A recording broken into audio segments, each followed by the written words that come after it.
For me, when I'm selecting my characters, I always want to move away from a stereotype, an old-fashioned idea of what a woman is. I found that the media, a lot of people were saying to me that I play such strong women, and I find that the most obnoxious thing to say to a person, because basically it's implicating that women aren't normally strong. And I think what we need to acknowledge is that in the media, they don't usually portray women as that way.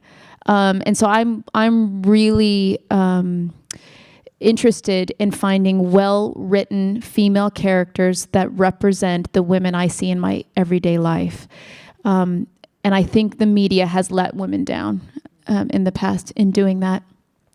And so it comes into our company in many ways in terms of the projects we find. I'm very interested in women in history, because I find that the history books have forgotten some incredible accomplishments that women have made. These paths that we walk on today are from these courageous, incredible human beings. And I want to acknowledge them. I want young girls to know that there were many before them, and it's our destiny to widen the paths for those in the future. And so women in history, but then also even in the way something's written. We had a script come in, and I don't want to put an age next to the female character. I don't want to put qualifiers next to the female character. Beautiful, 5'2", 110 pounds. Like, I'm not even kidding.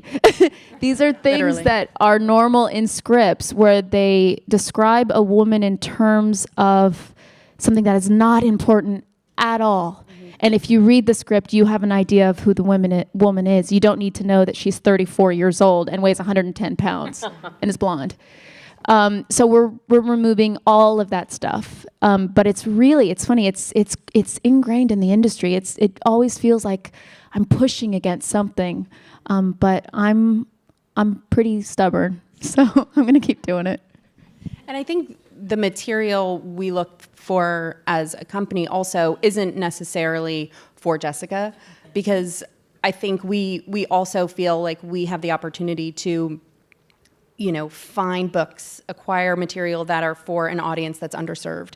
And so as much as yes, we want to see Jessica in everything always, because she's so wonderful, that's our company has the power to buy books and really develop stuff for women of maybe a certain age, or minorities that wouldn't necessarily get made or be acquired. And with, I feel like our mandate, we can do that, and we can get into that development process and then have viable scripts that we want to bring out.